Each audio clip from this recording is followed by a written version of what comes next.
Asal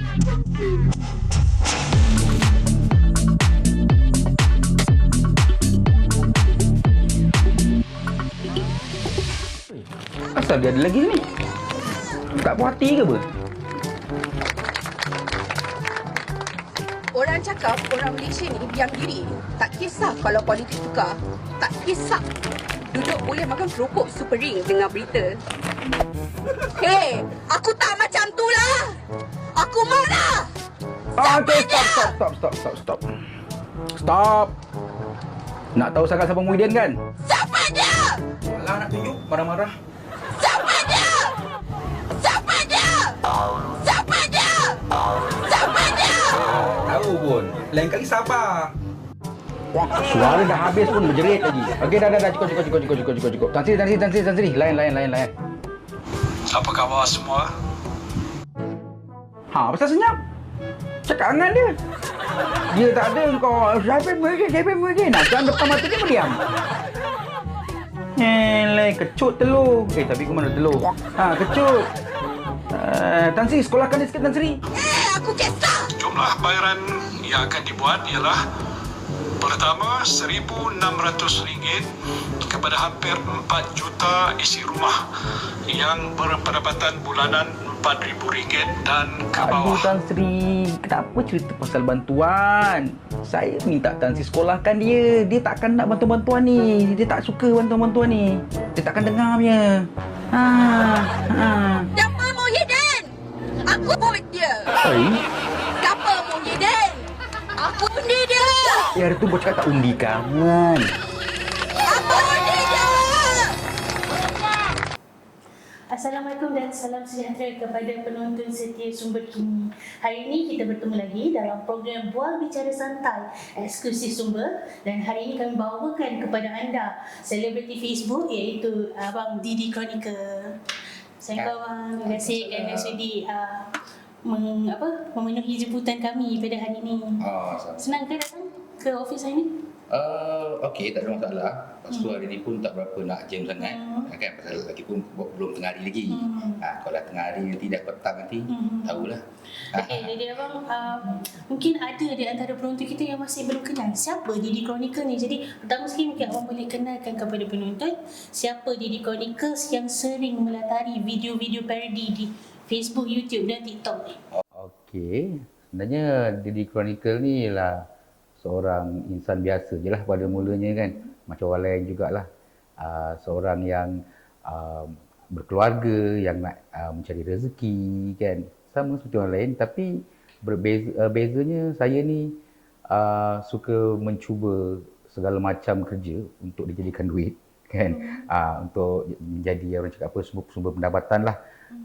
Alhamdulillah dengan orang cakap apa, usaha saya yang tak berhenti. Maksudnya tu tak ada putus asa. Okey, daripada tahun 2009 ada YouTube dan ada Facebook beberapa tahun kemudian kan.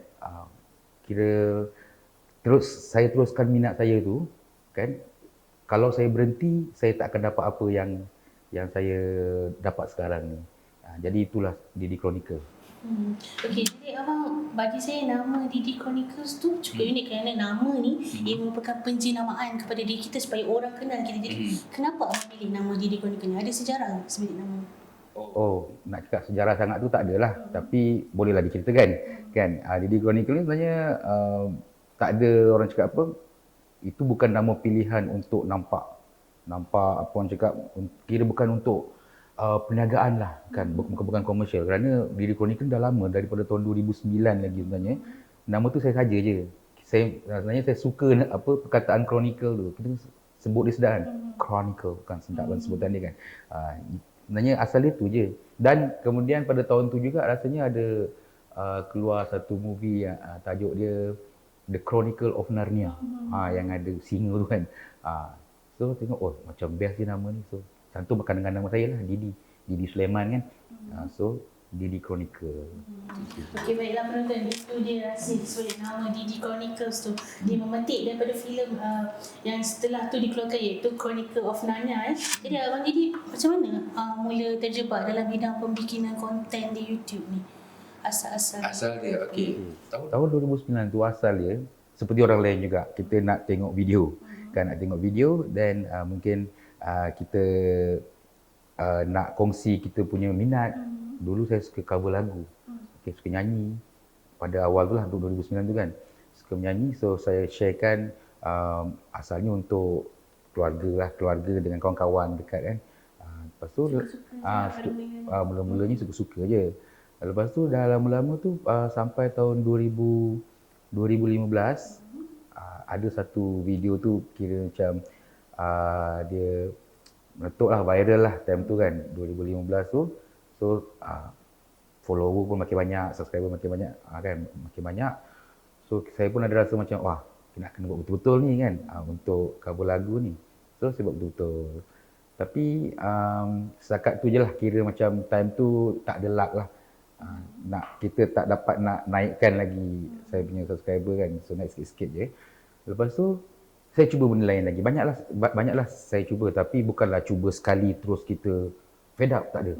Kita cuba beberapa video kan. Contoh macam saya buat video sketsa dengan anak saya. Itu banyak saya buat sketsa dengan anak tu, lebih jugalah daripada 15 video yang tu rasanya kan. Buat sketsa dengan anak, lepas tu buat drama pendek-pendek semua kan. Itu pun ada juga. Dan tahun 2020 tu terdetik pula nak buat parodi. Tapi parodi ni sebenarnya tak sengaja tau sebenarnya. Pasal masa tu peralihan kerajaan daripada PH ke PN tak salah yang Tan Sri Muhyiddin naik tu kan. Daripada situ jadi ada malam tu masa pengumuman tu, malam tu ada apa orang cakap demonstrasi kan, yang kekecohan sikit kan. Saya rasa marah tau. Saya bukannya orang cakap sokong parti ni tak. Tapi Perdana Menteri tu Agong yang pilih kan. So ada orang yang pertikaikan, buat apa demo semua. So daripada situ sebenarnya kan kita marah pasal dia bertindak macam tu. So kita ambil video sikit daripada sana kan, daripada video asal tu. So saya buat parodi lah kat situ. Sekali orang suka pula macam tu kan. So daripada selepas tu ada orang demand lah, mulalah ada orang demand suruh buat video macam tu dekat individu yang lain lah kan. So saya pun buat, tapi buat dengan berhati-hati lah. Taklah sampai mungkin orang cakap, mungkin melukakan hati orang sikit, tapi apabila disulam dengan sedikit lawak jenaka ke apa, mungkin dia tak marah sangat lah macam tu lah kan. Dan sampai sekarang. Itu dia para penonton, kita tengok macam senang je orang nak viral, tapi hakikatnya masing-masing bermula dari bawah and everything start from scratch. Begitu juga dengan Abang Didi, mula dari bawah dan orang suka dan meneruskan perkara itu sebagai satu career sehingga hari ini. Jadi Abang Didi, orang banyak cakap sekarang ni kalau nak viral buat benda bodoh. Jadi adakah Abang Didi setuju dengan perkara ni? Konten-konten bodoh yang hanya untuk dapat orang kata the sense of life tu. Bagi saya sepatutnya kalau ikutkan saya lah, memang tak setuju lah. Dan nama pun benda bodoh kan. Buat benda bodoh buat kita nak tunjuk ke orang kan. Tapi trend sekarang ni kan, apa pemikiran kita boleh cakap budak muda lah sekarang kan. Dia orang punya pemikiran dah lain tau sekarang. Dia orang tak berapa pentingkan cakap apa macam aku buat benda bodoh. Dia orang tak penting. Yang penting dia orang dapat hasil dia, feedback dia, iaitu viral, banyak akan orang subscribe dia ataupun follow dia, terutamanya haters lah. Kalau ada buat benda bodoh mesti banyak haters kan. Okay. Yang penting dia orang dapat benda tu, dia orang nak cakap apa kemasyhuran lah macam tu kan. Jadi saya sebenarnya tak berapa setuju sangat lah, pasal banyak lagi benda-benda yang korang boleh buat kan, banyak lagi benda baik yang korang boleh buat. Kenapa buat benda bodoh? Tak tahu, memang tahu lepas ni kau akan ramai orang follow kau. Tapi fikirlah juga kadang kita punya keluarga apa semua kan. Malu mak tahu kalau macam tahu anak kita macam ni kan. Tapi kita itulah, tak tahulah, kadang bukan semualah, adalah budak sekarang ni yang tak fikir benda tu semua.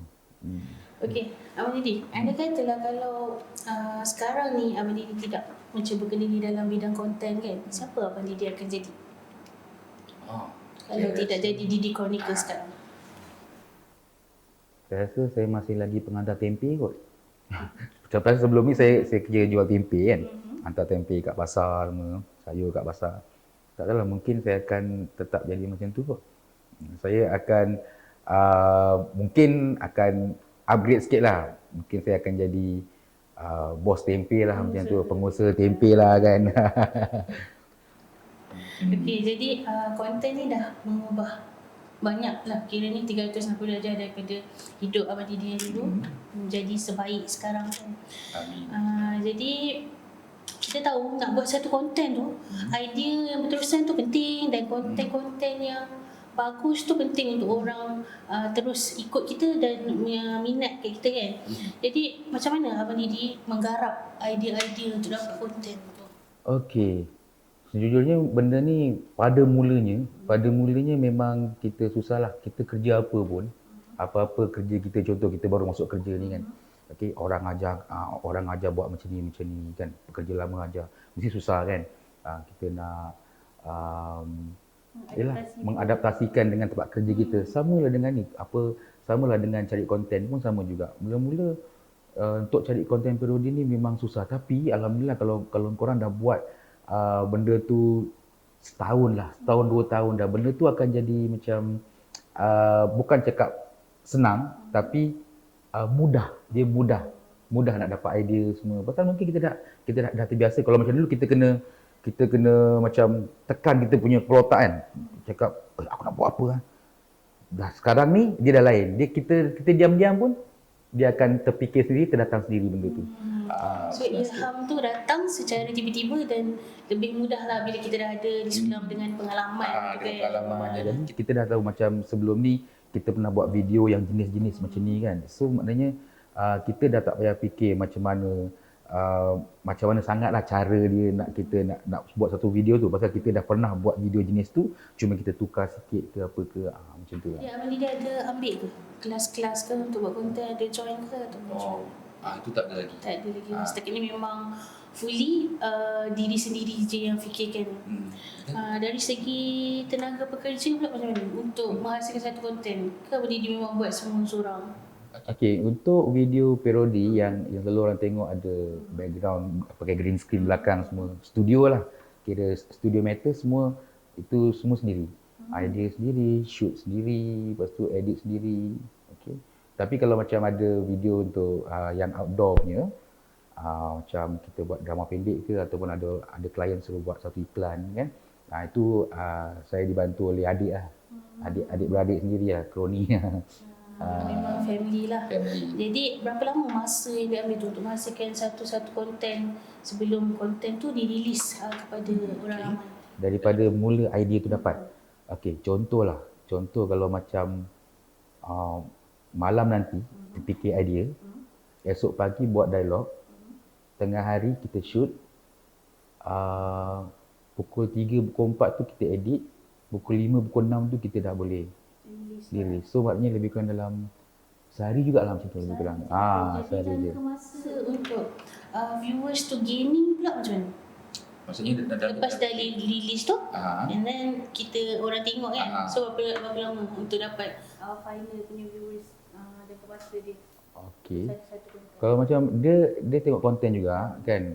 Bukan semua konten kita meletup. Kadang kita post pada timing yang salah. Contoh ini timing yang salah ni maksudnya kita post masa follower kita tak banyak yang online kan. Kita post masa mungkin dah lewat ke apa macam itulah, dia ikut masa juga. Tapi biasanya kalau macam saya punya view tu, kalau nak dapat 500,000 view tu lebih kurang dalam 12 jam lebih kurang macam tu.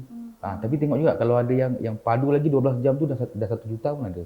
Contoh macam video yang baru-baru ni kan. Itu untuk dapat 1 juta tu lebih kurang dalam 12 jam juga. Okay, baiklah. Bukan berita saja yang memerlukan timeline nak buat konten pun kena ada masa-masa tertentu supaya kita dapat raih viewers tu. Jadi adakah career sebagai YouTuber ni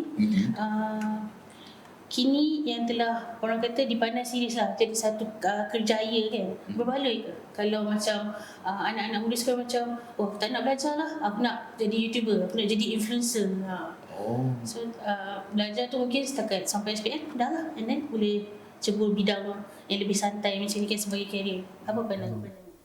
Okey, kalau macam saya lah kan, kalau waktu sekolah, contohlah budak tu form 5 kan, dia dah fikir nak jadi YouTuber macam tu kan. Saya rasa benda tu tak berapa tu sangatlah. Tak berapa elok sangatlah. Pasal apa? Kebanyakan YouTuber ni semua bermula dia macam, dia bukan terus aku berhenti kerja terus buat naik kan. Itu boleh dikatakan bunuh diri kalau macam tu. So dia nak kena, dia okey, contoh macam saya bukannya terus berhenti kerja terus buat. Kita ada kerja sambilan yang lain. So benda ni buat sikit-sikit je. Mula-mula kalau kita ada kerja sendiri, kita buat ikut masa kita, bila yang senang, malam ke atau time cuti ke, mula-mula macam tu. Ini side job lah. Jadikan dia side job mula-mula, side job dulu. Pasal apa? Kalau saya ambil kau baru lepas SPM, tiba-tiba kau masuk YouTube, kau tak kerja apa kan, rugi tau. Bukan senang sebenarnya, sebenarnya susah buat kerja nak jadi YouTuber ni. Kau nak kena fikir konten, lepas tu konten tu macam kau kena fikir macam mana cara nak suruh orang stick tengok video kau daripada mula sampai habis kan. Macam takkanlah nak baru tengok je terus dia dah scroll down kan. Mesti nak kena tahu cara-cara tu semua. Jadi sementara kita belajar macam mana cara dia bila nak post apa semua konten yang macam mana yang menarik, yang sesuai dengan jiwa kita, dengan jiwa viewer semua kan. Kita benda tu jadikan dulu sebagai side job dulu. Kita kena kerja dululah. Kita kena ada main job yang lain dulu. Kalau tu. Nasihat daripada orang yang telah lama berkecimpung dalam bidang YouTube ni, kiranya lebih 10 tahun. Lebih 10 tahun. Jadi apa pencapaian terbaik yang Abang Didi pernah dapat? Pencapaian terbaik kalau dalam bidang ni lah, itulah dapat 100,000 subscriber YouTube dalam masa 1 bulan. 100,000 dan dapat silver plate tu kan. Silver plate daripada YouTube. Tapi itulah, lepas tu dia dah slow lah. Pasal dah pakai PKP tu kan, power kan. PKP tu dulu lah sikit. Itu pencapaian saya yang saya sangat rasa macam alamak, pasal first time kan dapat sesuatu dari anugerah daripada YouTube tu kan. Itulah rasanya dapat pencapaian saya paling.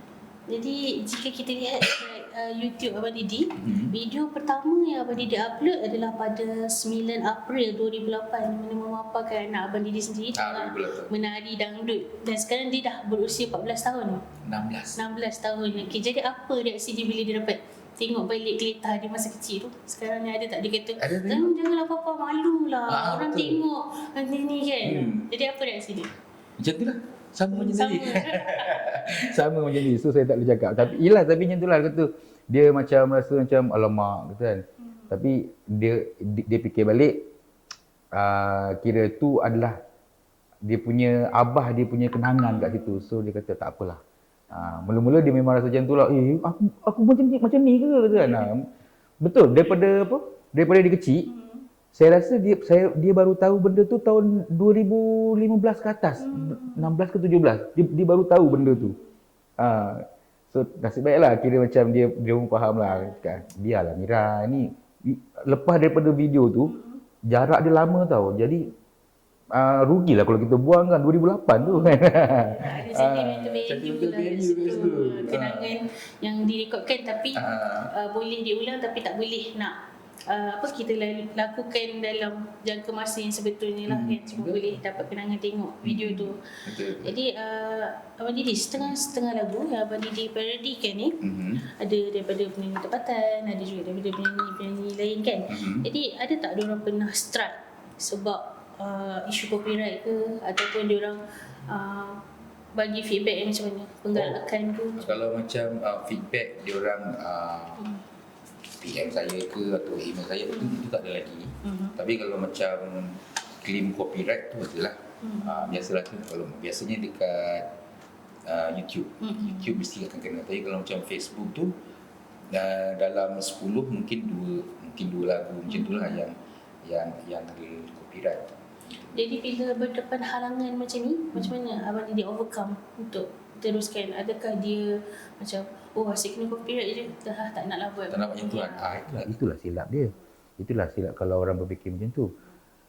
Benda tu, walaupun kita tak dapat income daripada situ, tapi kita masih boleh gain subscribers dengan follower. So benda tu bukannya nothing sangat. Ada juga guna dia. Contohnya macam sayangnya ya Allah copyright. Views juta ni duit tak dapat. Tapi kau punya subscriber naik kot. Syukurlah kan. Syukur. Memanglah apa orang cakap rugi kat duit, tapi kita masih lagi still gaining kita punya subscriber dengan follower. Syukurlah. Macam tu. Lagipun memang bukan hak kita pun kan benda tu kan kalau nak ikutkan kan. So Dia ambil orang punya. kita pinjam orang punya. Macam saya pun, saya bukan nyanyikan lirik yang penuh, yang betul punya kan dengan apa muzik dia, tapi saya pun masih rasa itu orang punya. So kalau misalnya kena strike, kena copyright claim, saya tak marah, langsung tak marah. Bukan aku punya, takkan aku nak marah kot. Kan? Tapi alhamdulillah masih lagi dapat gain subscriber kat situ. Masih dapat naikkan subscriber tu, alhamdulillah, dah cukup. Okay, jadi ini soalan terakhir untuk sesi kita pada hari ini. Sebelum kita akhiri tu, mungkin Abang Didi ada nak bagi nasihat-nasihat kepada adik-adik yang memang ada minat untuk menceburi bidang konten YouTube ni, tak kisahlah secara sampingan ke ataupun nak jadikan sebagai kerjaya ke, apa nasihat kepada mereka? Okey, kepada adik-adik semua ataupun anak-anak lah, dah umur 40 ni anak-anak lah, anak-anak yang boleh kan. Kepada anak-anak semua kat luar sana yang ingin mencuburi bidang YouTube ni, tak salah, boleh saja, tapi macam tadi lah kita cakap kan, jangan obses sangat, jangan rasa macam yakin sangat boleh naik kan. Kita buat pelan-pelan, slow-slow. Okey, jangan terus jadikan sebagai kerjaya utama at the first place. Okey, initially tak mau. Mesti nak kena orang cakap apa, pelan-pelan naik. Dan apabila korang dah pelan-pelan naik, okey, korang jangan berhenti, jangan give up. Okey. Macam uncle dia tak. Macam uncle ni daripada tahun 2008 2009 tau. Kalau uncle berhenti 2015, uncle dah tak buat YouTube, uncle tak akan dapat tahu macam sekarang ni. Kita tak tahu kat depan ni apa, Allah bagi apa kita tak tahu.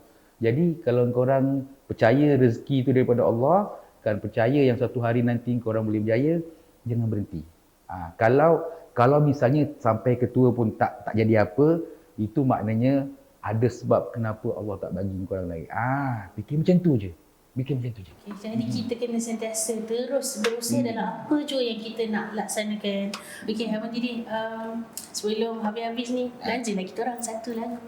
Selalu nyanyi kat YouTube ni khas untuk penonton Sumber Kini yang nak dengar suara emas Abang Didi ni. Lagu Apa-apa pun boleh lah yang rasa nak dipertontonkan. Lagu siakap boleh. Boleh je. Okey. Diciptakan seekor ikan, lembut isi tak mengecewakan. Apabila dirata seluruh pulau, ku terlupakan sebentar. Bagas tersentuh rasa tak percaya. Jika terkenangkan,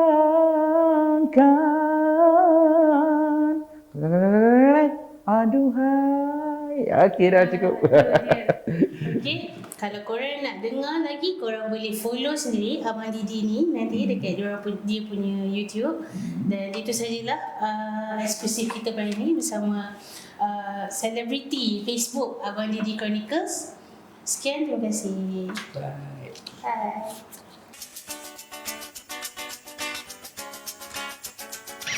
Makin lama kerja makin mahal, terasa macam tak ada orang kawal. Jawatan engkau bakal punya besar, tapi engkau suruh orang berlapar. Dalam diam-diam, naiklah tak terus sepapan. Bukan naik satu dua kupang, tapi sama dengan seekor ayam.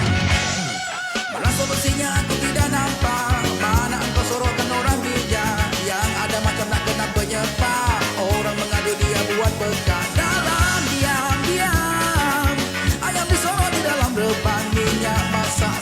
keluar, bikin susah semua orang.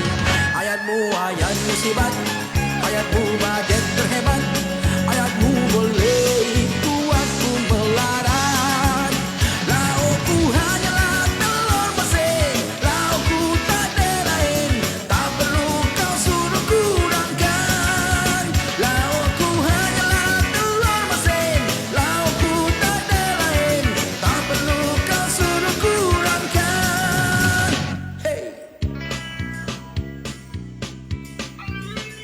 relax, just enjoy the music.